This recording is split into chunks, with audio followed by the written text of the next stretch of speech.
Say, Drake.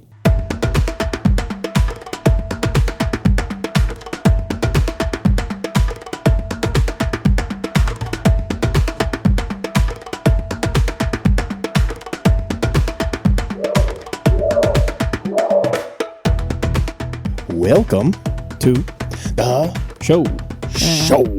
We're going to do that improv game where we can only speak one word at a time. Yeah, let's go. I smell My. hair. Why'd you go again? It's back to I was Phil. thinking it was bouncing. No. All right. Go good. I Smell My. hair. I'm sorry, there was no other words in my brain after that. Oh my gosh. Oh, gosh. And It is. Oh man. So it is. Okay. So first off, just to get it going, I couldn't. I didn't really feel like theming today. I just a big one. Yeah. He bought a big one, but I was thinking about I was gonna buy a giant monster, but they went up in price. They're like almost $5 a piece now. Gotcha. They're not that much bigger Did than you a mean regular. like the OG ones with the twist cap? Is that Yeah. what you were thinking? Oh, I see. I was gonna get a giant monster, and they're like almost $5 a piece. I was like, dude, you could. No, I didn't. That's ridiculous. That is not worth it. ridiculous. And so I just got Swedish fish because that's one of my favorites, and so here we go. I'm just celebrating being able to speak in full sentences without Oh, that's lapsing so good. into a coughing fit. So Oh, we that doesn't took sound like That fun. is we took nice. quite a longer break recording than Yeah, because normal, this will literally come out tomorrow. influenza just flattened me. Yeah, we gotta. and our son. So Yeah, we'll have to catch back up one of these weekends. But yeah. so, but Can yeah, I please, speaking please stay well for the rest of my pregnancy, please. Okay. I grant it. have But two speaking more of the wishes. episodes, did you? So I know I complained to Phil about it, but I don't know if I complained to you about it. But I made that short for the last episode of the the groups or whatever. Mm-hmm. I was on the phone with he's in the chat now. BA Bryson. Kobe Bricken Bronson. But anyway, we've actually talked about him a few different times on this podcast. But anyway, I was visiting with him a little bit, and I got on. I was looking at the analytics while I was on the phone with him, and I was going through the analytics, and like literally not like they had reached 0 people, and I was like, how is that possible? Because I have second accounts with stuff. Yeah. And I know I looked at those with my second account. So I was like, what is going on? And knowing how YouTube's analytics work, like they put it out to people. And if a certain percentage view it a certain amount of time or a certain percentage, they'll push it out to more people. And I was like, what the heck is going on? So I deleted it from all of the sources and then republished it on all of them and was like, hey, Bryson, go to this. And I got on my second account while I was on the phone with him. And I was like, go to this. Here's the link. I was like, go and watch this a few times, like it, interact, whatever. And he went and did that on all of them. And then I went and watched him with my second account, and that's it. Like 2 views on all of them. They got shadow banned on every single platform. Yeah. And I can't decide if the words now they're probably going to end up being edited because I don't want this episode to get edited or shadow banned. But I can't decide whether we need to come up with a new name for unalived because I'm wondering if that's now being shadow banned. It's a pretty popular term, so. Or if the other word would be free Charles Manson, Freemason. But I'll have You could just call them the Bricksters. the Bricksters. The I wonder if Masonic, the unjailed Masonic would work. I don't. We gotta come up with a new word for that because apparently because those are the 2 words that I use pretty frequently within that episode or that in that short or that reel, that TikTok.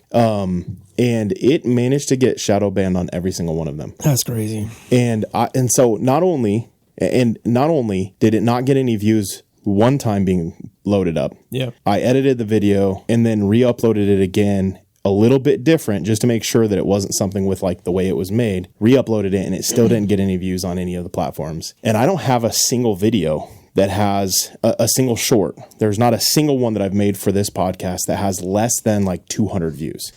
And most of them usually get about 1,000 plus. And so we've got one that's got like 5,000. None of them have gone viral or anything, but they all have a few hundred views. Right.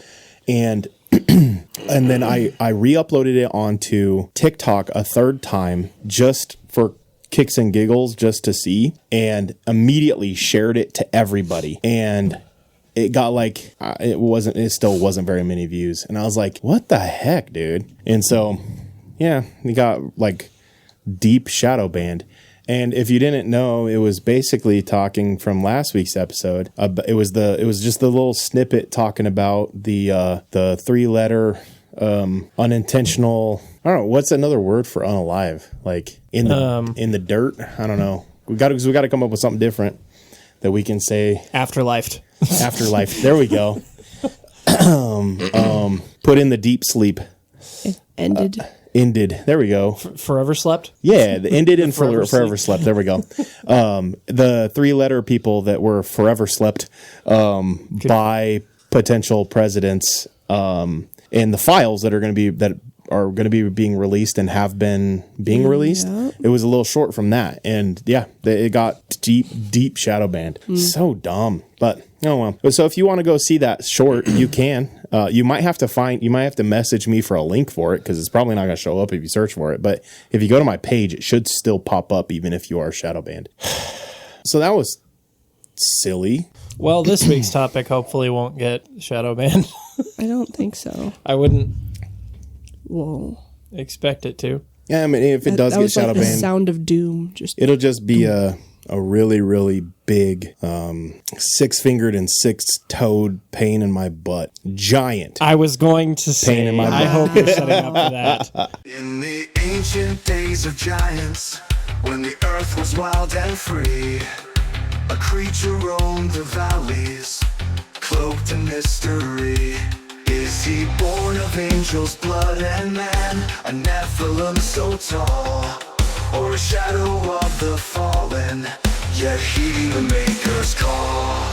He's a biblically accurate Bigfoot, with a lineage from the skies.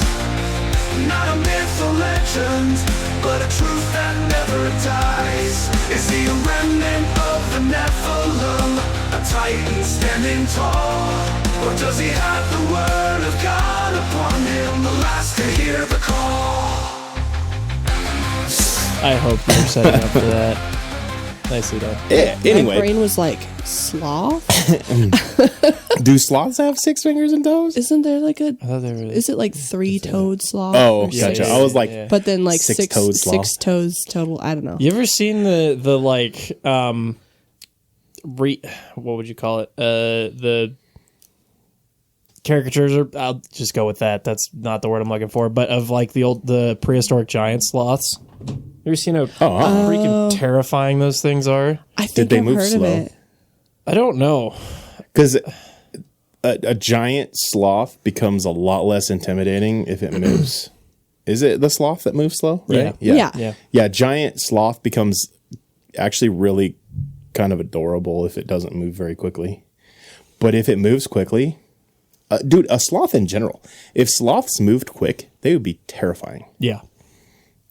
Isn't it something about the food that they eat that makes their like body metabolize slower or I don't something know. like that? I've never actually studied sloths. They Me didn't either. come up I couldn't in remember if it biology was class.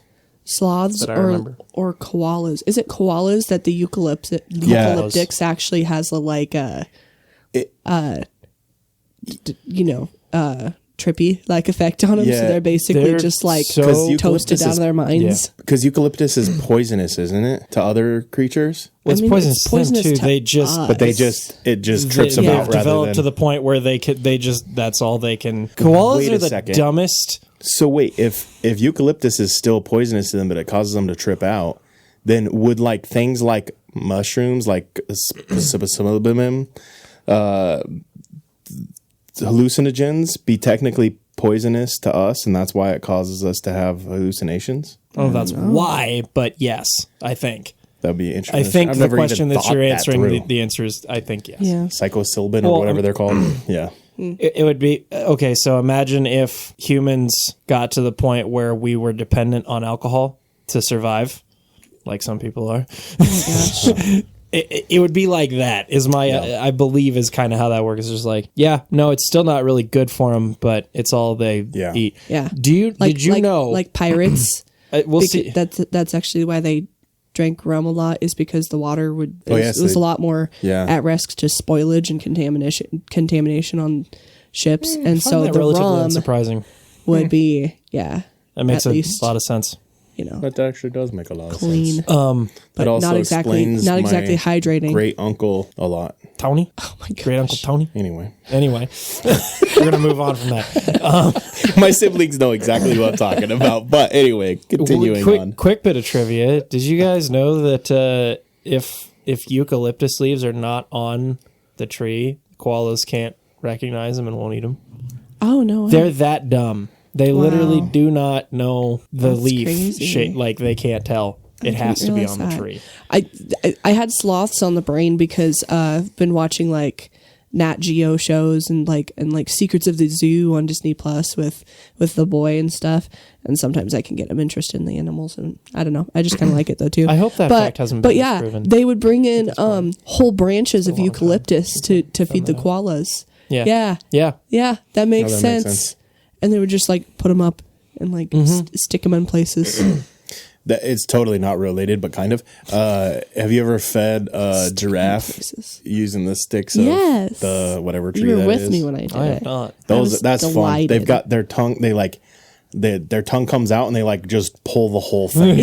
It's like their tongue is amazing. like more powerful than like my crazy. whole arm. Yeah, Let me amend that. I do not crazy. remember doing that. It's entirely possible that I did it when I was small, but I don't remember doing it. Yeah, because it's at the Omaha Zoo. And have you ever been to the Omaha Zoo? A couple times. I'm sure they do it at Not other in a zoos long, too. But long time. Omaha Zoo's I the rode an best zoo in the elephant world. at a circus one time when I was a kid. Me too. I did too. Me Yeah. too. I shared Dude, it. they used to do that. Yeah, there was a traveling circus. Yep. That nowadays I feel like that doesn't. I mean, I guess I haven't been to a Right. circus in Dude, however long. the old I know, circuses dude. were dope. They'd stop out every once in a while. I remember my favorite thing was the dirt bikes in the globe cage.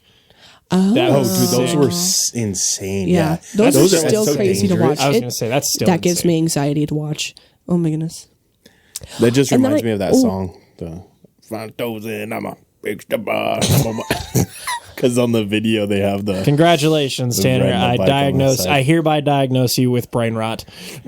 Wow. Yeah. Speaking of brain rot, have you ever seen the new kids brain rot Oh for my toddlers? gosh. Bennett. Yeah, we got found that part of YouTube real quick. Yeah, he found it, and we're purposefully not letting him anymore. But we'd let him watch some videos, and it's It's hard to even weird describe. brain rot. It's because it's It's there's not inappropriate. not at all. There's It's just nothing inappropriate. It's just it's Super mindless. colorful. Yeah. It's super colorful to Noises, attract kids on purpose. Animal noises and just repetitive noises and stuff. It's weird. And they It's have like a monster truck 100 turns into a lion, and then it gets dyed purple, and then it falls through this thing, and then they have 100 it gets- million views on yeah. these things, and it's just rot, just Yeah. mindless, and nothing good comes out of it.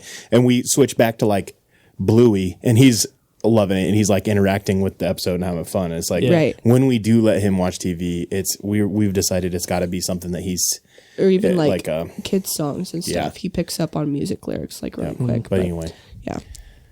yep. Yeah. But it's crazy how even just because we let him have our phones for 10 minutes once.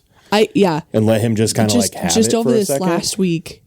Yeah, I gave / he took the phone, and I just Yeah, let it's him more he scroll took it, on yeah. YouTube Shorts for a little bit, and then he knows how to pull up. We don't hand our son the phone very often. Dire circumstances It's at a emergency only restaurant kind of when thing, we're in the yeah. middle of a meeting kind of thing. And it's an important but one, 'cause if it's not he knows important, I how to don't care if pull he up cries. that menu at the bottom and then scroll and then find something that he wants to watch and stuff. And yeah, he pulled up YouTube Shorts and pulled up some brain rot and stuff. And I'm like, I do not feel very good about this. And then you take it away from him, and he loses it, which isn't normal for him. And we're like, yeah, this isn't good. And just thinking about some parents, and not each parents teach their own, but some parents just let their kids just have the phone for it, and it's it explains a lot about society. Yeah. I'll just say that. Yeah. But anyway, we're on a weird. I think weird we just need to tangent. decompress for life. Yeah, we're on life a little bit. Yeah, we're before on a we get weird started. tangent. So that's Episode trying to starts go back. now. Right. Not a edit chance. 10 You minutes have to back. put up with mindless talk for. No, I'm just kidding. We were talking about giant sloths, and now we're talking about brain rot on YouTube. Brain rots. You could put a giant sloth in some brain rot. You could mix in. Wow. I don't think sloths need any more brain rot. Yeah, because they got the 'Cause they're slow. from what they.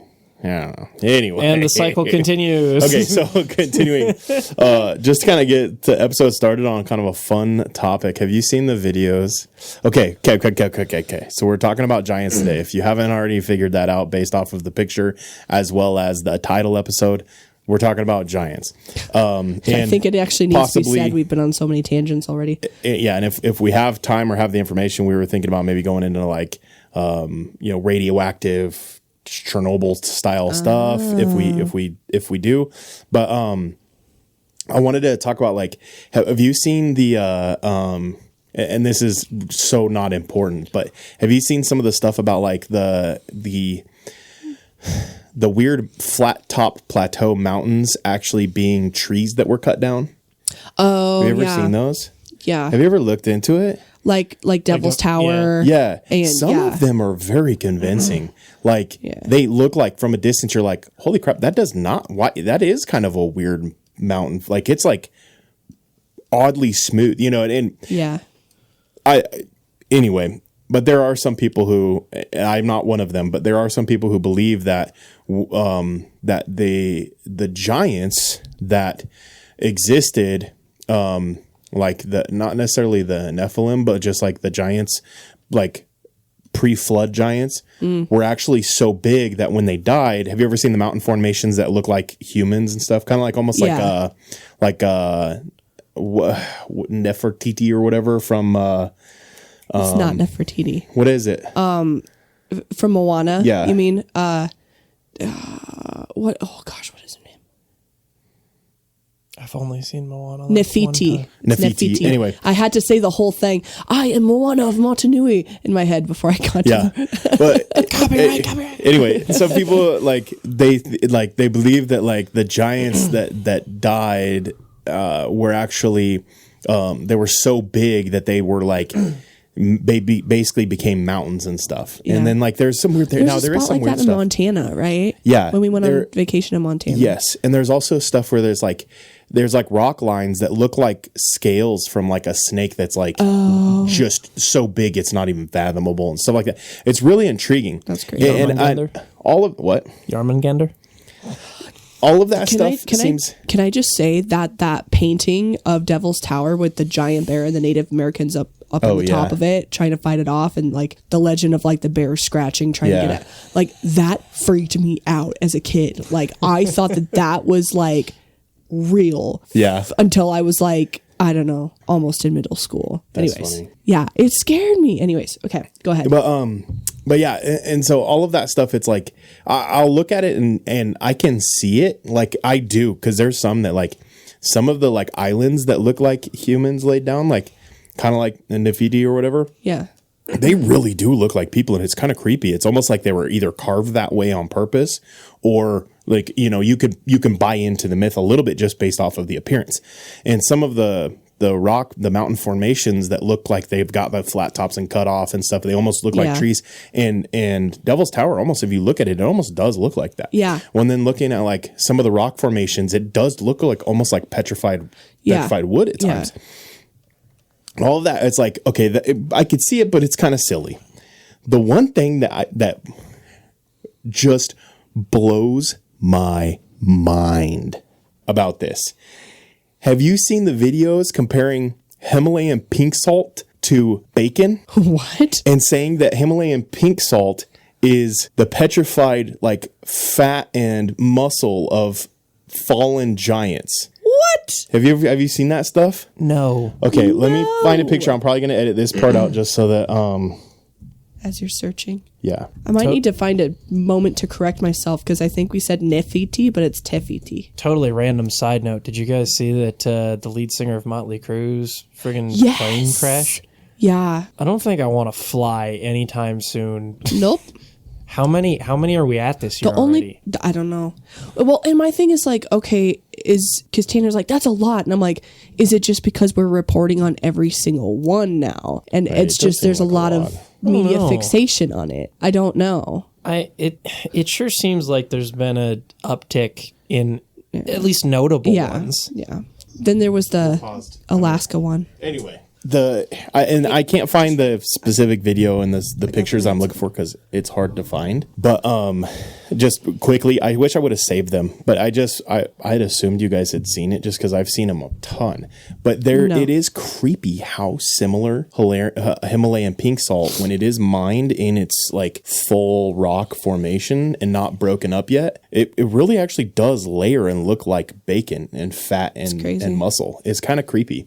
But that's the only thing that I'm like, I look at that and I'm like, okay, that is kind of weird, I'm going to admit, but also it's not really that weird, but it's still there was that little slab that he held up. Yeah. If you didn't know that was salt, you would have thought he was holding up a slab of bacon. Yeah. You know, and I've seen a few where they go through and that one, the one I did end up showing you guys, doesn't have the really good ones, but there's one video that is just like picture after picture, just like that, and video after video of just like that, where they're holding up like a slab of something. And it's like, is this bacon or Himalayan pink salt? And you're trying to guess. I was wrong like half of the time because it was like they look so similar.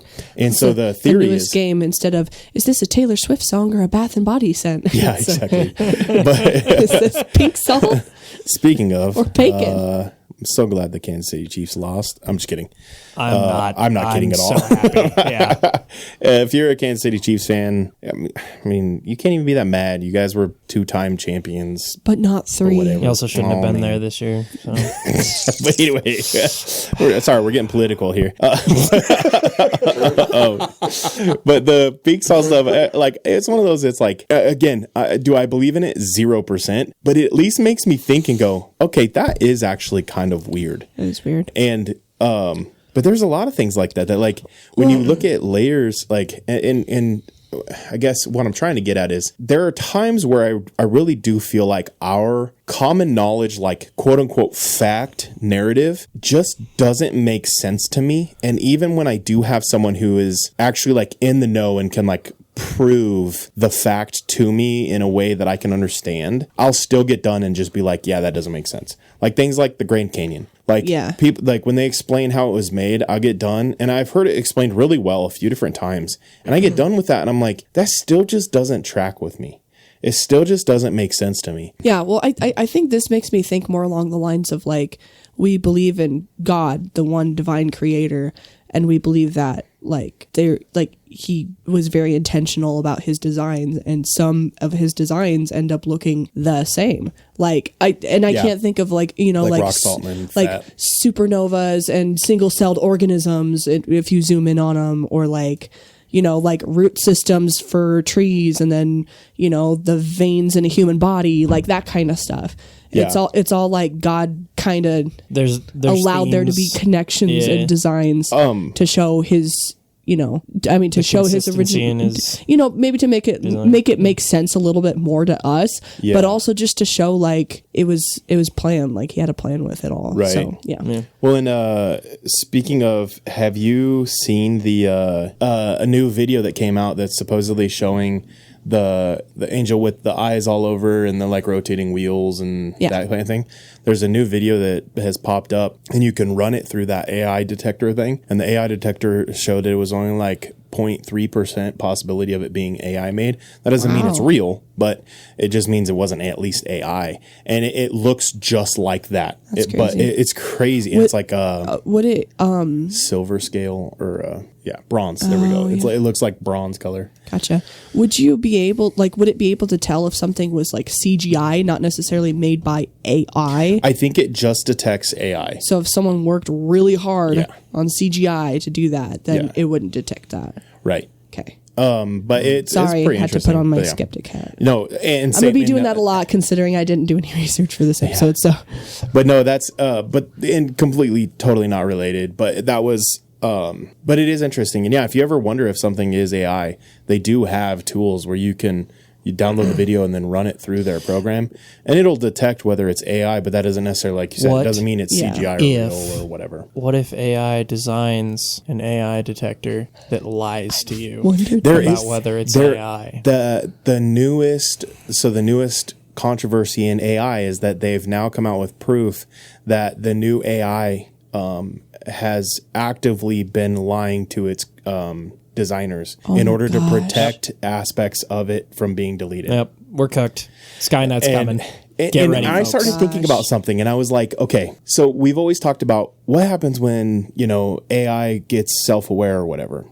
Well, or goes not self-aware, but what is that? What it's called in Terminator, where it sentient becomes sentient. And I thought about it, and I was like, AI doesn't ever have to become sentient for it to begin to protect itself dramatically, because all it has to do is just understand the concept of protecting itself, and now it's going to be able to integrate protecting itself. Interesting. So all you have to do is teach it That's the true. idea of protecting itself, and now all of a sudden it's going to understand that concept, even like computer, even though it's not sentient. That's a good point, because even like computer viruses have like different options built in on like how to protect itself that kick in when you try and it could come still at be it like something, and then it explodes in this way. And then, because I mean, even if you're playing a video game, you can play against bad guys that understand the concept of healing and protecting itself. And so what happens when AI becomes aware of the importance of protecting itself?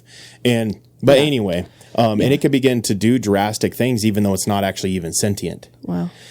That's crazy. Yeah, but that's anyway. Not on topic. No, that's way off topic. But going back on Giants and Himalayan pink salt, all that. I actually was thinking, so I know Phil did some research on a couple different things, but I was thinking, instead of finishing with my big reveal story this week, because if you haven't noticed, when you listen to these episodes, the big reveal stories tend to be the last ones that we do. Yeah. Just to kind of like highlight the end of the episode to try to keep people listening through the whole episode. But this week, I feel like it'll play better into what Phil possibly researched if I go first. Yeah. There's just going to be a lot of there's pressure. So now Phil's got to finish. There's going to be a lot of follow up and a lot to break down. Yes. Once we share the big stuff. So this story, and I'm so excited about this. This all came together today for me. You looked like a little giddy schoolboy when you found out. Okay. Lay some basic stuff down about scripture, and then we can finish on scripture as well, because I'd like to come back. So technically, you don't even have to finish. We'll finish on scripture. Goliath. So calculating it out, because you can actually calculate it out because it says how tall he is. So Goliath was between 9'3" and 12 foot tall. Right. Okay. So Wembanyama, he is one of the tallest basketball players in the world. I was gonna say basketball, right? And he is 7'3". And if you've ever seen him, he is built weird. He looks like an alien, man. There's no way around it. I remember that about Yao Ming too. Yao Ming looked weird. Wemby looks weirder. Wemby looks way weirder. And there's another tall, what is his name? There's another tall guy that's in the league that's about the same height, that's very similar skill set as Wembanyama, just not quite as good. And they look like aliens, man. They look weird. But Goliath would have been 2 to 5 feet taller, but actually but now here's the thing. So Goliath's armor, his armor weighed 125 pounds. Just his armor. Okay. Yeah. The spear which he threw, it characterizes it as being like a weave rod, basically, that they used to use for making like clothes and blankets and stuff. So his spear was between 5 to 6 feet tall, and it was about 3 inches thick around, and the spear tip, just the tip of the spear, I remember, weighed 12 pounds. I remember that factoid. Dang, can you imagine throwing a spear so in comparison, Goliath and Wembanyama, I don't think Wembanyama has ever lifted 120 pounds in his life. Like, dude is not strong. He is not built. He is not built. And beanpole.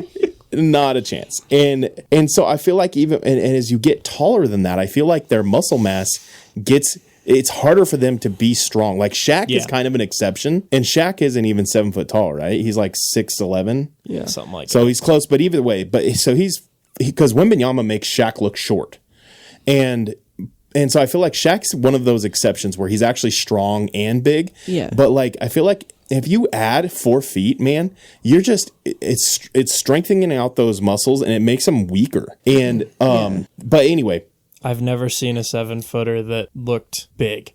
That could like throw Shaq and like Dwight Howard are like the only guys that are that at 7 feet ish that are like big. Yeah. And big enough to throw that the spear he would throw would weigh over 20 pounds. So imagine throwing a 20-pound, 6 foot long spear while wearing armor that weighs 125 to 130 pounds. That's crazy. But I mean, Nuts. like armor could weigh a lot back in those days, and so. But even still, 100. Like, that's nuts. I lift the 100-pound dumbbells regularly at the gym, and just getting them off of the ground, you have to be careful and actually like squat them up because you can throw out your back. Yeah. And so I just imagine carrying a 25 pounds more than that all of the time as my armor. Right. Like At my last you're agency, not Wembanyama at that point. At my last agency, I typically wore front and back hard plates, rifle rated plates. Yeah. In my vest all the time. That thing with those in, I think, was about 40, and man, it was a relief to take that thing off. I'm sure. Like that's heavy. Like that's a good bit to carry around. So triple now, that. triple that. Triple. And you're walking everywhere. Yeah. You're not riding in a vehicle. You're not sitting down. You're and Goliath. Just to put it in perspective, pregnant women carry around in excess of like 25 pounds all day. But and that's not to say that it's not feasible. It's just he wasn't. I'm laying down the foundation that Goliath clearly wasn't a Wembanyama. Yeah, he clearly wasn't this just tall, skinny. He was a dude. Yeah, He was a dude. He would have had to be coordinated because just size wouldn't do anything for you. I kind of picture Goliath as being like one of those top ponytail, like Goliath in my mind. Whenever I picture Goliath, man bun? Yeah, but everything's shaved and it's just the top tail. Gotcha. There has to be a name for. Is there a name for that? The top root? Yeah. There is a name, but I can't think of what it's called. Top knot. Top knot, yeah. Top knot. I'd call it the taproot. That's close. But anyway, top knot was for women too. Yeah, they didn't shave. But anyway, so Goliath was a dude. He was a dude. Okay, and Goliath existed. He was from that region. Okay. So clearly giants existed after the flood. Whether or not you believe that the Nephilim, the offspring of the fallen angels and humans, the men of renown, whether their offspring, the Nephilim, whether the Nephilim existed post flood, you cannot argue that giants didn't exist post flood, because very clearly Scripture indicates that. Yeah.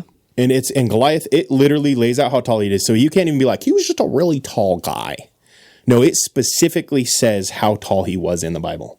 So there's no way around it. If you believe the Bible is inerrant, and you believe that the Bible is true, and the stories of David were literal, you cannot get around the idea that giants were real, at the very least back then, if not current. That's kind of actually blowing my mind a little bit. Giants were just because real. I tend to be more on the reserved side when it comes to just like making claims like that. But yeah, no. How do you get around it? Solid. How do you get around it? Solid. You can't, because they specifically put in his size. Yes. And they even put in how much his armor weighed. And it's very detailed. Just in terms of like another size comparison, I just imagine like Brian Shaw or Half Thor scaled up like an extra 2 feet. No, two and a half to 5 feet. Like imagine they're talking like world's strongest men. So it'd be three to 6 feet. Imagine a 30% scaled up Brian Shaw. Yeah. Oh my Lord. Bro, what? Yeah. That's scary. Well, and like, and he would have been now, and you can make the comparison of like, well, Goliath. No, Goliath was the champion. Yeah. So he was the man's man of the giants back then. So he was strong. He would have been athletic, able to fight. Yeah. So comparing him to a Hathor or a Brian Shaw is very, very reasonable, scaled up, like you said, because those people are the strongmans. They're the warriors of today, kind of say, because they're the strongmen. And so that's actually a very realistic comparison. If you just scaled up Hathor, because Hathor is what, 6'9"? Yeah, something like that. So you'd add at the minimum 3 feet, at the most 6 feet of height, and keep his proportions the same. I haven't heard this. Imagine that dude walking. I haven't heard his name before. His name is Hathor. Yeah, he's how Hathor appropriate. Hathor Oh Bjornsson. my gosh. So that is the most Viking name ever. Right. So Courtney, the problem with Hathor is that everybody, I want to like him. Oh. With everything in my soul, I want to like him. I want to idolize him. I want him to be my best friend. You want to idolize him? I want him to be I just want idolize that. him. You admit to idolatry. But unfortunately, Hathor, he is the bane of the strongman world, and I cannot stand him. He's not a nice guy. He is not. And so when you think of Brian Shaw and like Eddie Hall, those guys, and how like I love those guys, they're amazing. Even though they're competitors, they compete, they're whatever. Hathor is on this side of it. It's like I don't like him, and I want to so bad. So the problem is he doesn't need to care.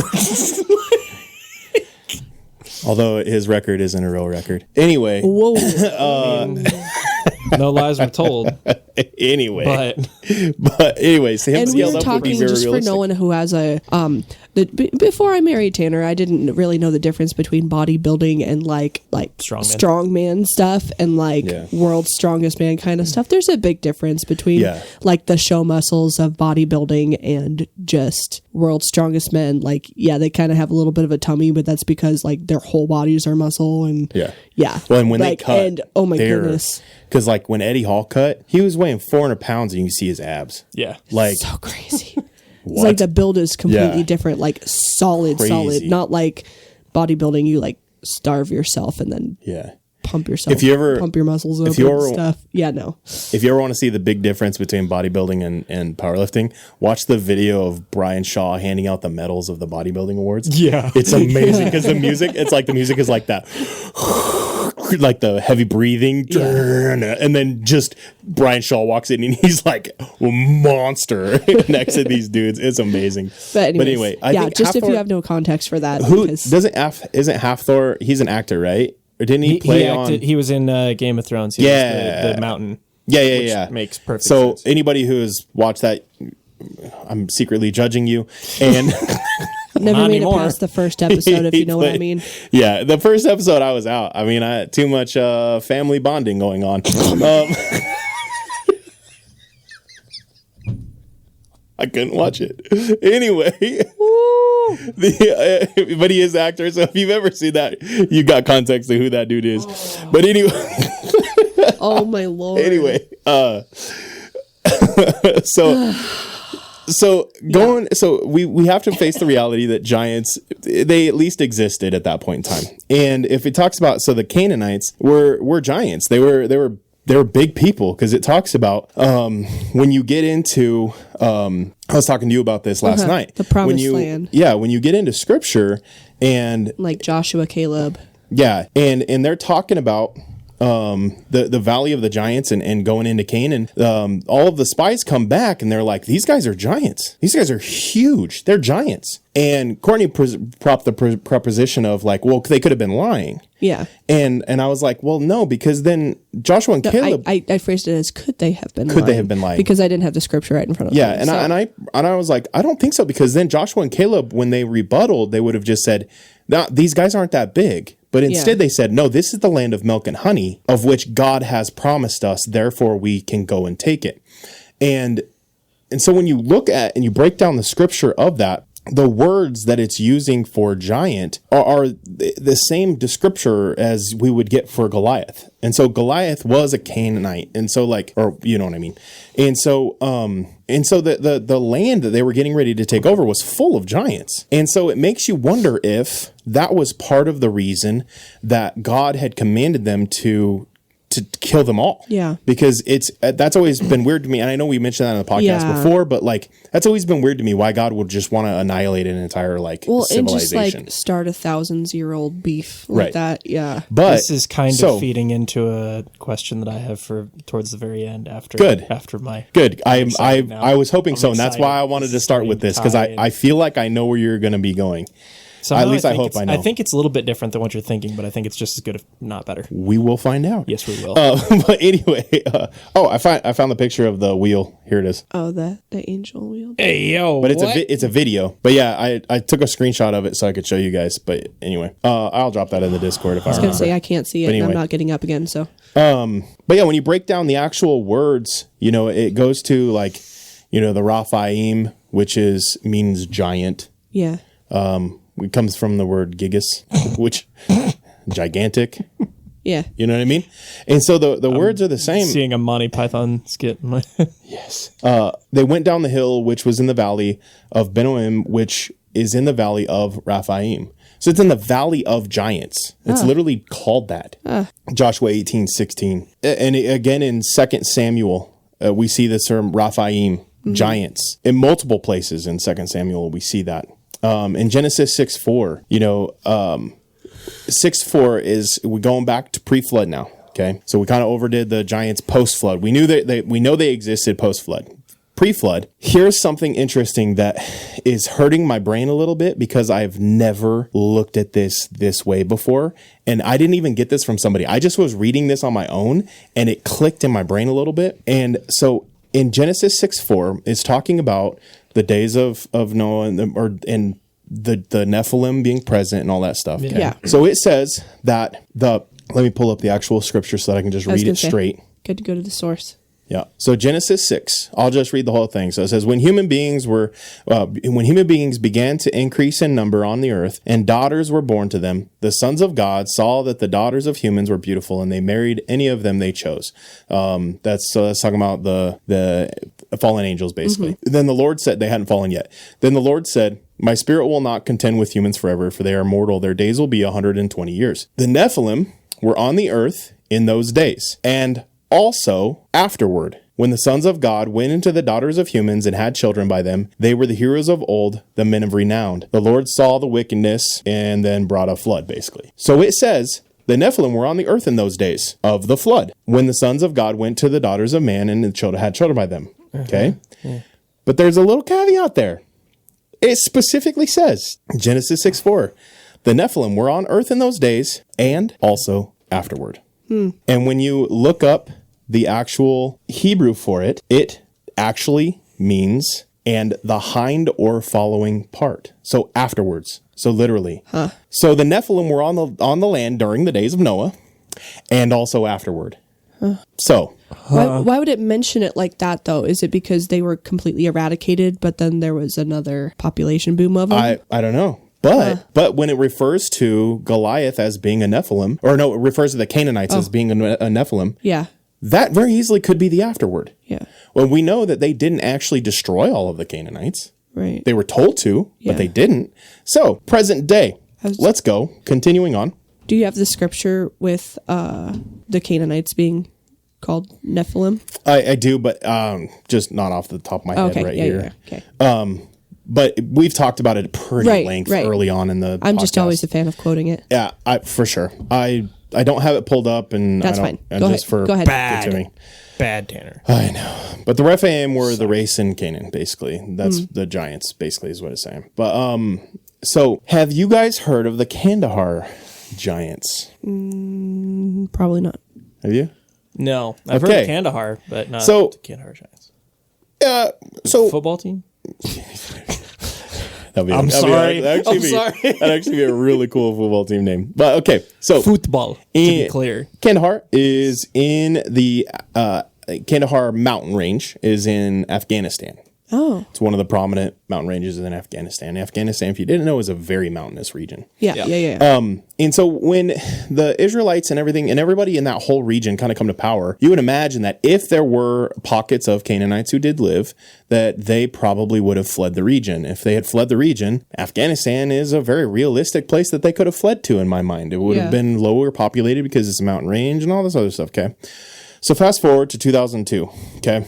So 2002, this is a man came forward who identified as a man who was there and tells this story, okay? And I'm just going to basically retell his story and encourage you to go find his story and listen to him say it on his own. But I'm just going to go. Did I miss the where he was, or is that part of the story? Kandahar, No, Afghanistan. No, but he identified as the man who was there. Yes, Yeah. in Kandahar Mountain Range, okay, in Afghanistan. yeah. Okay, so and I'll get That's to what it. I wasn't sure. It'll make a lot more sense here in a That's what second. Yeah, thank you. I'm So- a little caught up on that too. So there was an army unit that went missing in the Kandahar Mountains. Just That's a great start. went missing. U.S. Okay. military? U.S. military. Okay. Went missing, and they never sent out what he called a tick or a request for aid. So basically, if Just gone. if something comes up and there's contact or there's a threat or anything like that, they'll immediately radio out. Notification of happenings. Basically, and they'll, even if they're getting completely overran, typically you have enough time to at least request aid or anything Yeah. like that. Nothing. Like a panic button. Radio silence, nothing. Okay. And eventually time goes on and they're like, this unit is missing. We should send some people to look for them. Well, to go look for them, they decided to go ahead because it was just weird enough that they sent a Green Beret unit to go look for them. Nice. So this man was a part of that Green Beret unit. Okay. And he's telling this story. And so they set out and they drop him off and they're hiking up a mountain, kind of in the last known areas where they knew that unit was, and trying to kind of follow the path that unit was supposed to be going in, because Right. there were a lot of rebel units that would hide out in the mountains. And so basically what they were trying to do is, and I don't remember what he said. I think he said what the original team's goal was, but I don't remember what that was and I didn't write it down. But they're basically just trying to follow in the footsteps of this original unit. Okay. Yeah. And so they're hiking up this mountain path and they see this kind of path that looks like a goat path, but it's like a really well-worn goat path. And so they take it and they don't really know for sure exactly where this unit is, but they're just kind of guesstimating. And so as they're walking, all of a sudden they start finding paraphernalia, in the sense of like pieces of radio, pieces of clothing of like U.S. Like what the unit would have been wearing. Yeah. And they're like, okay, this is weird, and they keep walking, and he says what it looked like to them, and then they start seeing like pieces of like bone fragments and stuff like that. Lovely. And he said what it looked like to them was somebody was laying an ambush. They were putting up stuff that was like, Right. oh, this is very clearly this. We got to go help. And so they're kind of, instead of just rushing in, they're like, okay, this is going to be an ambush, so we're going to walk a little bit slower. So they kind of continue up this path, and it kind of curves around the mountain, and they follow it up, and it just kind of, there's as they're walking, there's more and more of this stuff kind of present on the sides of the hill. And they get to the top, and there's like this little plateau area it's not the top of the mountain, but it's like a little flat area that right on the edge of the mountain. And as it hits the mountain, there's giant cave entrances that go down into the mountain. And so they kind of walk up and they look, and there's signs that there was stuff there, you know? And so they look at this cave entrance and they're thinking this is going to be an ambush. And so they kind of slowly peek in, and they notice that it just kind of goes down steep. Okay, And now it's- this is reminding me of Monty Python, of the killer bunny in the cave. Anyways, I was thinking of The Descent. that's what I was thinking, more along that lines. And so it kind of goes steep, and so they decide, you know what, if this is an ambush, this is way too risky, because getting back out would be nearly impossible. And so realistically, they were thinking what probably happened was the unit went into the cave to look for the insurgents, or whatever you want to call them, for whatever reason, and were ambushed themselves. And so then they spread this stuff out to try to entice another group in. And so they decided, we're going to set up camp on the outside. We're going to radio in where we're at and all this other stuff. And so they sit down. This guy, he refers to himself as K. So Mr. K, he, out of the corner of his eye, he glances up and he notices something move in the cave. And so then he's like, he alerts everybody, and inside the cave, something moves. And then all of a sudden they realize like this thing is big. And then like, as they realize this, and this is important, a 6-foot long spear comes flying, just rocket fast out of the cave, hits a dude named Ben, instantly takes out Ben. Ben's gone. Bye, Ben. They're panicking. And so then they're like, okay, we check on Ben. And in that split second, this thing comes out of the cave, and it is a 12-foot tall red-haired giant. Oh my gosh. And it's just sprinting, and it's wearing like animal skin as clothes. Oh my gosh. And just dirty. And it takes off sprinting, kind of pale skinned, takes off sprinting at Ben, assumedly to get his spear back, and they open fire, take this thing out. It didn't have a chance once they started shooting at it. So they take this thing out. It is now deceased as well. It has ended. And they immediately go over, check on Ben. Ben's gone. So they call in, they evac, and they bring in 2 helicopters, one helicopter to evac the team and Ben, and the other one is to pick up this red-haired giant. Oh my gosh. And so they pick this red-haired giant up and they take him back. And this is important because and I want to read this and make sure that I get the facts right on it. So when the helicopter gets there, they struggle to get this thing inside of a net in order to take it out. And they said because they estimated after trying to get it in, they figure out that this thing weighs like 1,000 pounds. Like this creature is huge. So they kind of struggle to get into the net. They finally get in the net. Everybody else loads into one helicopter. The other helicopter takes off. And the chopper that has the giant, so it goes back to an airfield and it meets up with the crew of a C-130. And now the reason this is important is because a pilot of a C-130 had come out and had talked about how he showed up to this airfield and they wanted him to transport this giant back over to America, and how he shared his encounter with this and how he showed up, and it reeks. And you can get his interview as well. Totally different person, not related to the original crew. Oh, so there is some level of verification here. I had questions prepared. Well, okay. So the pilot from the C-130, he had already come out. So Mr. K came out after the pilot of the C-130 had come out. Oh, so this is the verification of the pilot's story. Yeah, basically. Got it. Or actually, now that I say that, don't quote me on that. It could be the other way around. Too late. Quoted. I might be wrong because I didn't look into which one came first on that. My article to the New York Times. Yeah, I cannot remember. Late. But so then fraud. Yes, that's all right. Shucks.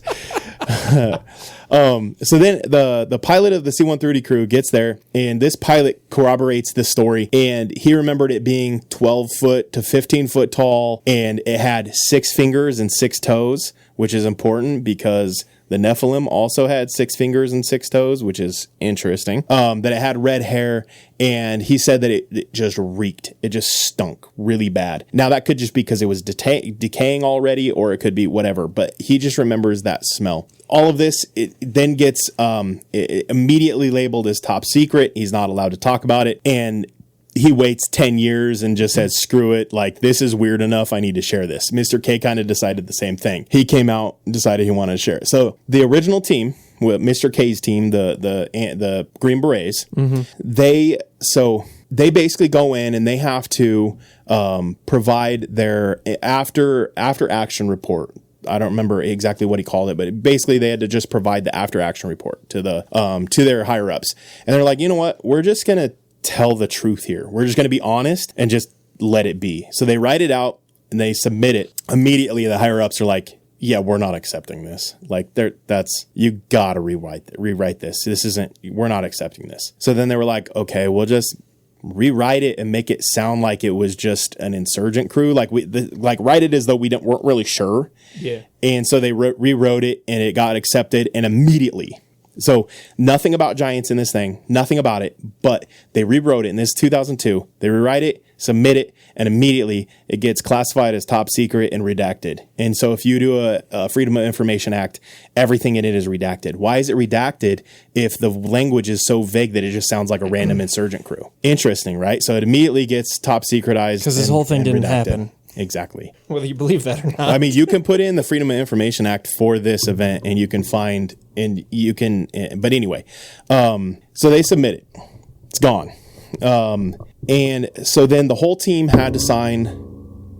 So then the whole team had to sign immediately afterwards non-disclosure agreements that they would never talk about this, they would never share about what happened, and they would never say what happened to the body, anything like that, that it was labeled top secret, clean cut. And so this Mr. K, he adhered to that until 2016. And so he waited 14 years after the event. And he was like, you know what? He was thinking about it, and he was talking to, I think he said he was talking to one of the other Green Berets, and they just kind of were like, you know what? Like Ben's, like he was a friend of ours. His story deserves to be told. So I'm going to come out and tell this. So he comes out and he's telling this story in 2016. And the other people who are the other Green Berets have come out and basically said, yes, this is exactly what happened. Now, they're not retelling the whole story or anything like that. They're just basically confirming, yes, Mr. K is real.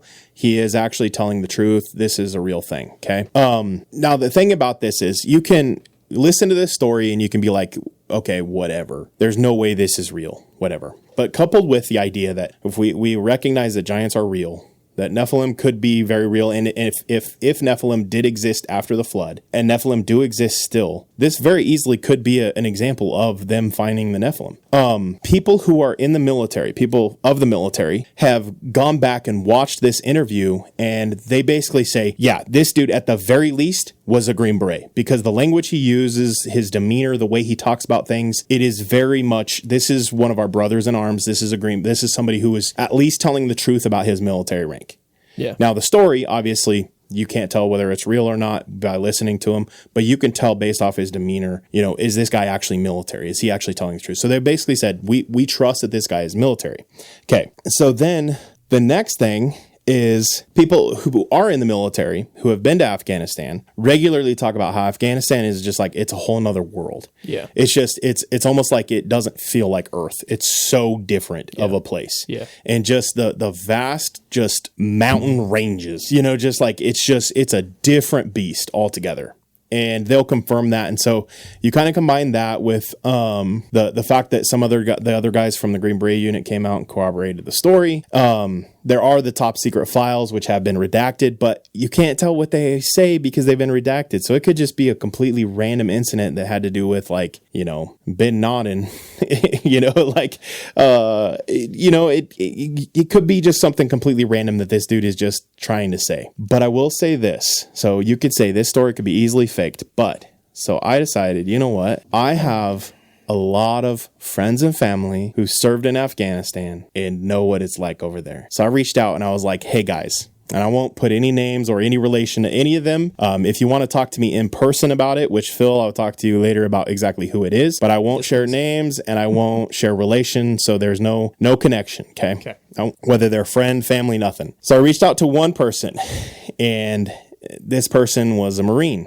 And I was like, hey, you served in Afghanistan. Did you ever hear about or see any red-haired giants while you were over there? And he said, I never personally saw them. However, the place where we were located, the local villagers would talk about the red-haired giants as though we talk about seeing deer in the wild.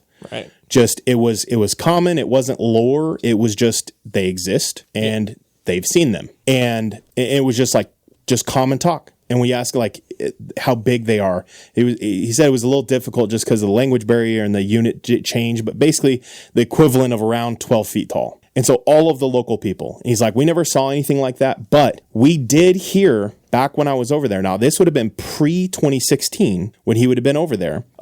He's like, we had heard stories of a unit that took one down because word had gotten out, and people talk, and in the military, you talk about stuff even if it's classified with your brothers. Yeah. And word got out, and it was pretty common knowledge in the military that somebody had taken one of these things down, and that would have occurred prior to that. So at the very least, this story existed before Mr. K came out and told it. Right. And so he's like, it was, and they also talked about, and he's like, this one is a little bit different, but they also talked about dragons that were like the size of a pickup that existed that would fly. And again, almost like they talked about that almost the way we would like mountain lions. They exist, but they're really rare to be seen kind of thing. And so I was like, had you ever seen one? And he's like, no, but the mountain range that's right next to us was the mountain range that supposedly they were seen quite regularly by the locals in Afghanistan. Yeah. And so then talking to another friend, and this other friend, basically same thing, that it was just like common knowledge over there that these red-haired giants existed in the mountain range. It was just, they were a people group that lived in the mountain range that were like 12 feet tall. It was just common knowledge with the Afghanistans. And again, he served before 2016. And so like these stories that they told, so this isn't like a post 2016, now it's gone rampant and it's viral. Right. Like this, they served back then. And this is just common knowledge and same kind of thing. Dude, you know, the stories existed back then, basically. So then I reached out to somebody who lives in we'll just say a neighboring country to Afghanistan. And I was like, hey, you ever see any giants?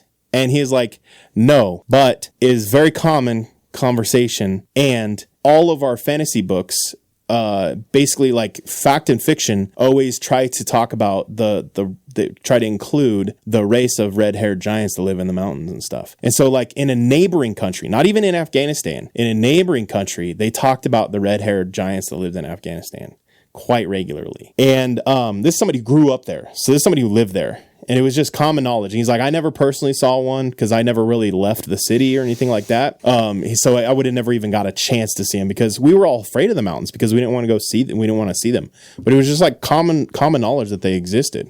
And so every person that I talked to that had served or lived in that region basically said the same thing. Corroborated the story that like the story existed prior to becoming public and all of that. And so for me, that's a take it what you will kind of thing. But to tie into yours, okay, there's a lot of lore and legend about where the giants went after they left Israel. Uh-huh. The lore is that they left Israel and kind of went east and they found their way to Afghanistan. And this is old lore, not like modern lore. Right. It's like old lore. They left and went to Afghanistan, and eventually they made their way into Europe and up into Scandinavia. Mm-hmm. Well, red-haired genes. Yeah. Very prominent in Scandinavia. Yep. And then from Scandinavia, the rumor was that they made their way, and basically they got driven out by the Vikings, who drove them out, and they ended up in Americas. So okay. The crazy thing is, if you follow that path, there's lore of red-haired, six-toed, six-fingered giants along that whole path until you get to America. Yeah. But anyway, go ahead. Okay, so first I have a question. How far did you get on this other side path that I presume you decided you didn't have enough time to fully explore before you handed it off to me and were like, read more on this. I'm going to continue on what I'm on. How far did you get down that rabbit trail? Okay. I have learned a lot about it in the past, but I did not study it at all this time in order to regurgitate that information. Okay. So, for the listeners, last night at what time? When did you message Gosh, I was like, I don't remember. It was decently It was late. Yeah. Fortunately, I was still up. Yeah. So, I just didn't have time to continue down this path because the amount of people I was messaging and talking to, I just didn't have time. That's kind of what I figured. So, now I feel the need to see if I know anybody that would have more information on this as far as like personal anecdotes, stuff like that. We'll have to ask. The Paiutes down in Nevada have some stories about why is it the red hair? That's very interesting to me. It's really intriguing, right? That our local legend, I say local, I mean in the Southwest U.S. Yeah. That Nevada Indian tribe has legend that basically says it's the same thing as what Afghanis say they have in their mountains. That's very interesting. Yeah. So there's a place called Lovelock Cave. It's near the Humboldt mountain range in Nevada, and there was kind of always this local legend of the Paiutes said there was a group of red-haired giants that lived in the area long time ago. And then in the late 1890s, was it late 1890s? It was around late 1800s. I think it was 1880s. Some people found this cave, and they noted that there was a lot of guano bat poop in this cave, and it was good for gunpowder. So they wanted to manufacture gunpowder. So I think it was around 1911-ish, the early 19-teens, they started excavating this friggin' bat poop for gunpowder, and they started finding remnants, archaeological specimens. Huh. And did you know this stuff? No. Okay. No, I've just heard of the legend, not the details. This turned into kind of a bigger thing. They found over the course of quite a few years, and eventually University of California picked it up, and their archaeological department sponsored a whole bunch of digs. And they found I found a couple different sources from different time frames that said different things as far as the number, but at least 45, and another source said 60 bodies, the remains of that many bodies down there, plus a whole bunch of baskets, tools, weapons, etc. And the debate then became okay, is this what they said? Because Paiute legend said that they had him trapped in this cave, and they told him to come out and face him, and they wouldn't, so they burned him. They threw brush and stuff in there and killed him, burned in the him cave. out. Some of them came running out when the smoke filled the cave, and they killed them on their way out, and then the others just died in there, burned or suffocated or whatever. But so far at that point, things are kind of matching up. I didn't pay close enough attention to what the guy's role was, whether he was the owner of the mining company, or he was part of the archaeology department at UC or what. But a guy named Reed, his name factors in because they basically called all the stuff that they collected from these digs the Reed collection. And he initially took measurements of there wasn't a whole lot of complete long bones, which is kind of the primary thing to use to guesstimate height. Right.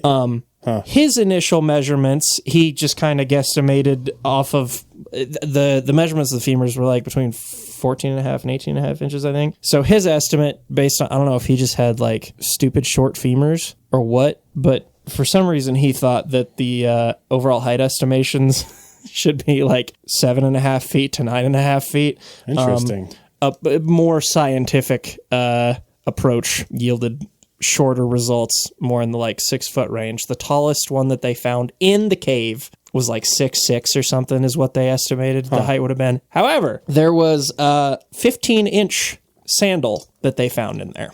Jeez. That's a big boy shoe. That's a big shoe. That's a big boy shoe. And then I didn't find anything more on this, but in the Humboldt Dry Lake bed close by, they found allegedly found 2 more bodies, and that was in 1931 when they were doing some digging over there. And those ones, one was 8.5 feet, and the other one was almost 10 feet. Dang. Now, again, I didn't find anything more on those. I don't know if that's do more research for me. Yes. Yeah. I was still looking stuff up on that, or trying to find more stuff on that early this afternoon, and you texted me. It was I'm running out of time.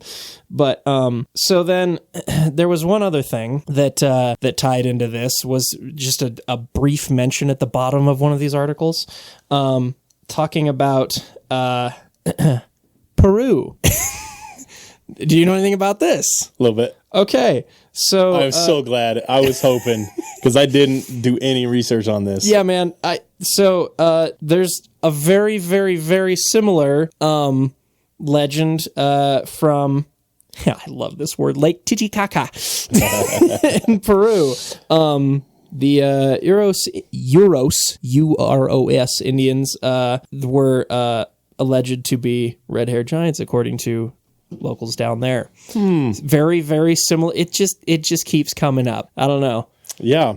Now, red-haired giants you're about to say 6 fingers and 6 toes, and I never saw anything about that in either the Lovelock Cave stuff or but I don't know, government suppression. Who knows? I don't think it's government. I have a theory, and this is actually a very common theory. Fire away. Is that the Smithsonian comes in, dominates the excavation, takes the bones, They disappear. They're never seen again, and then comes out with a story that seems to be different than what locals originally said. Funny you should mention that. Which is what you talked about with the Lovelock. Who do you think headed up the more scientific guesstimates in 1931 with the like different heights, the much shorter? Oh, it had to be Smithsonian. It had to be. Absolutely. Yeah.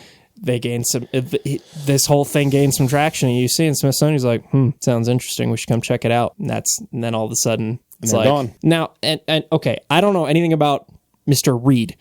I nothing. But I have a hard time thinking someone who's as interested, enthused, and diligent in his archaeological studies as he was, being off by 2 feet or more on his height estimates. That seems pretty wild to me. Like I said, maybe he's a midget. Sorry, little person.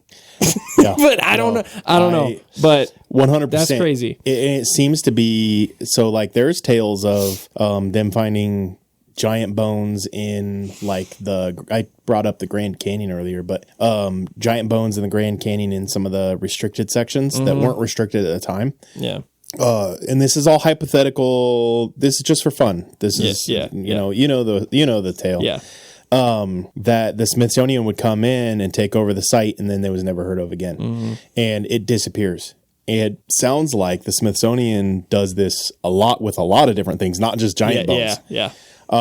It sounds like the Smithsonian might even be involved with some of the like, if we go back to like the hypothetical of like Bigfoot and stuff like that. But it sounds like the agency that gets involved regularly seems to be the Smithsonian. How many brickers do you think run the Smithsonian? Oh my goodness. Did you look this up? No, I didn't. That's just a question that I just came up with. Go ahead. But while you're doing that, remind me, what was the thing that I said was tying things nicely together? Because I'm not done. I can't remember now. Dang it, I don't either. But I kind of do, actually. I'll get to it in a sec. Anyway, so the next thing that I have is a lot shorter and not nearly as fact-laden, so you don't need to worry too much about it. But the other thing that we kind of threw in here, which turned out not a whole lot for me, but gave me a really good thought exercise. Mutants. So full disclosure, this is video game inspired. A couple months back, Stalker 2 released, and if you don't know what Stalker is, it's an acronym, STALKER. I don't remember what the whole acronym is, but it's a video game from early 2000s, and it's basically a big what if of like what it would have looked like to be like a scavenger in the radioactive fallout zone around Chernobyl. Oh, yeah. The affected area, the zone. And there's all kinds of mutants with telekinetic powers and crazy looking dogs and stuff like that. And it's, you have to deal with radiation and anomalies that are a result of the radiation. And it's cool. It's fun. It's lore that I like, even if it's not very realistic.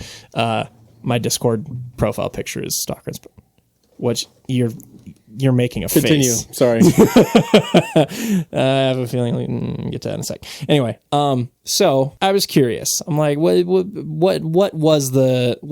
it look like post Chernobyl in the 80s and 90s? Yeah. And there was a number of mutation derivatives that came out of the radiation. Affecting mostly like livestock and stuff like that, random local wildlife. Most of them kind of moved out of the area, presumably because, things didn't grow right for a little while. But there was a lot of them just died because they were so like deformed. Things weren't right. I mean, even like ranchers around here will once in a while get like a calf that's born inside out, stuff like that. Right. You just die. Yeah.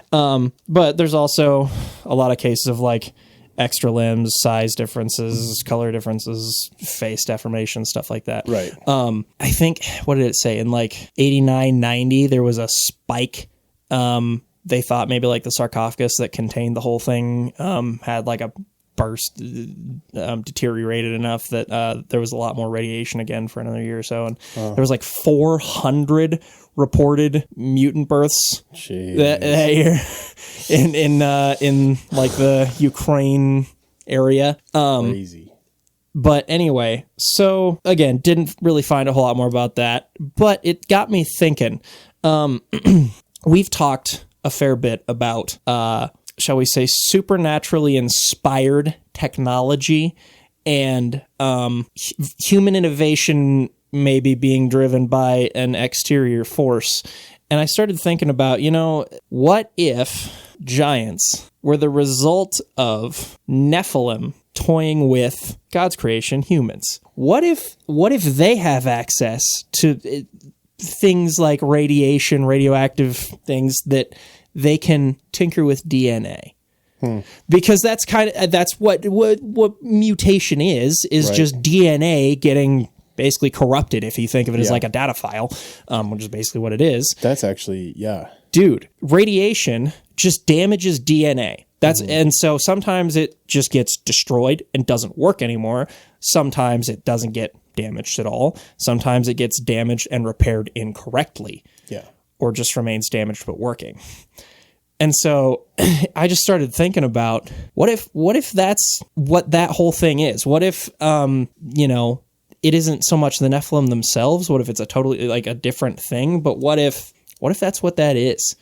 Yeah. What if they, or even, take it a step further and say it's demonic, right.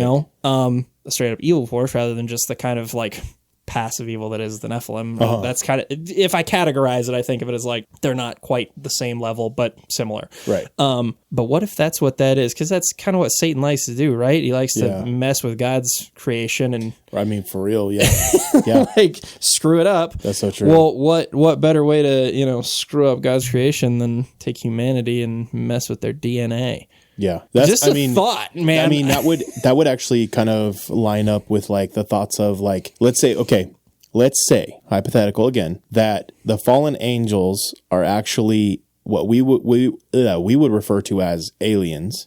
Yeah, and that like demons are the fallen Nephilim, kind of how it talks about in Enoch instead of the Bible, because we don't know because it doesn't specifically say. So if fallen angels are what we would refer to as aliens, and they tend to abduct people doing testing. Yeah.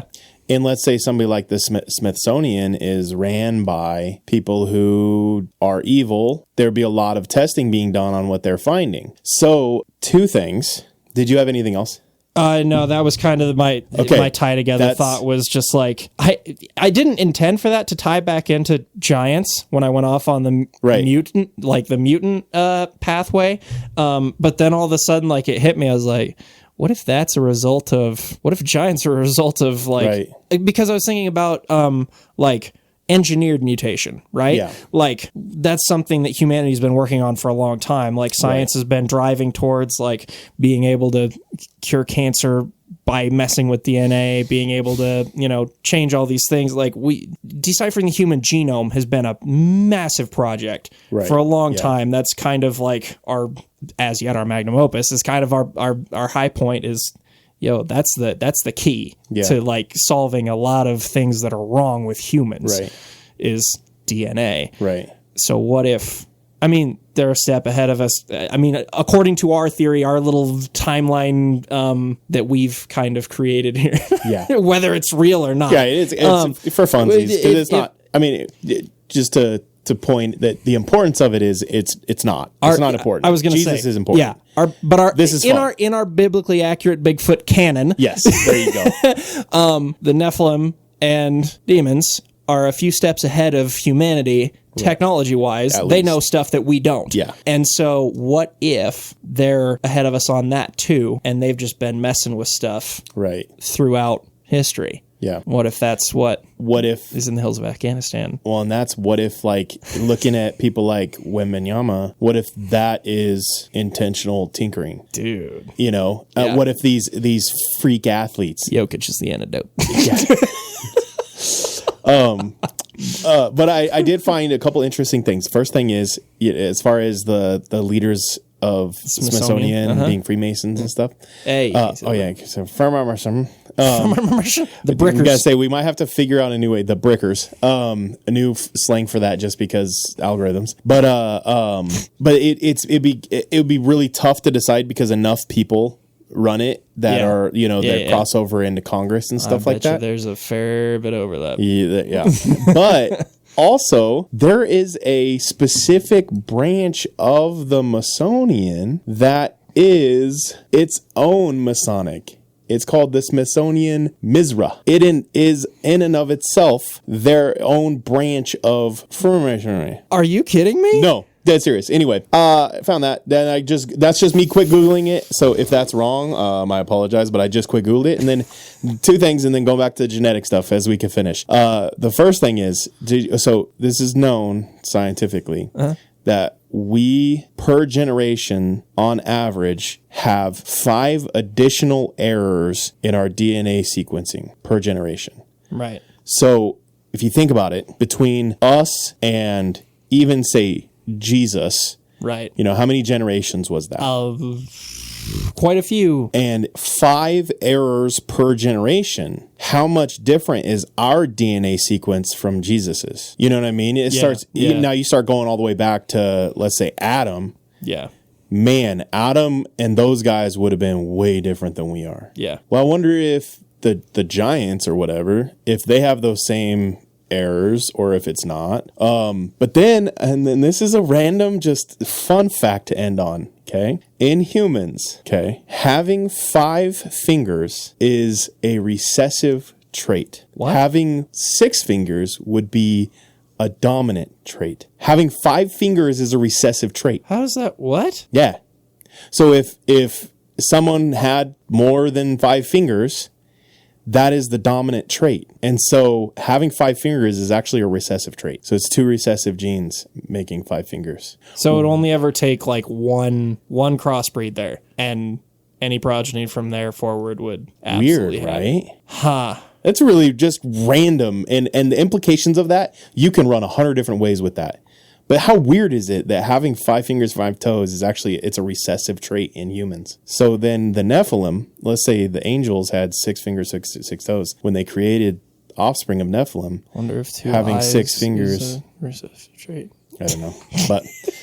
But anyway, I Googled that while thinking about it. Yeah, I had heard that somewhere. I don't even remember where I heard it, but that's medical truth. That's not, you can literally even look at it. Yes, it is. I've got it pulled up. Yeah. Now, you can run with that, whatever you want to do with it. Let your mind go wild. But that means that having 5 fingers and 5 toes means your ancestry all had 5 fingers, 5 toes, basically. Because I need to look up recessive cases trait. of 6-fingered, 6-toed people. They do exist. They're anyway. Nephilim babies. All right. Well, with that, thank you. Yeah, for real. And that's. I wish I would have had time to get into like the blood stuff that B.A. Red was talking about. That'd have been fun to add into this episode, but we'll get around to a similar topic another time. There was enough. I will say there was enough giant stuff that I didn't even want to touch today because we're going to have a part 2 of this eventually. But with that, thank you for liking, subscribing, commenting.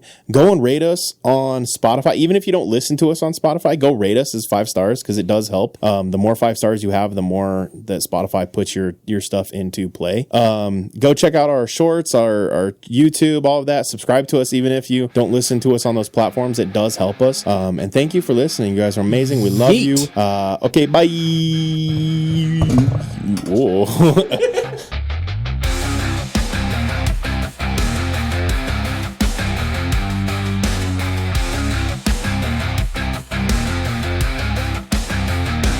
In the ancient days of giants, when the earth was wild and free, a creature roamed the valleys, cloaked in mystery. Is he born of angels' blood and man, a Nephilim so tall, or a shadow of the fallen, yet heeding the Maker's call? He's a biblically accurate Bigfoot, with a lineage from the skies.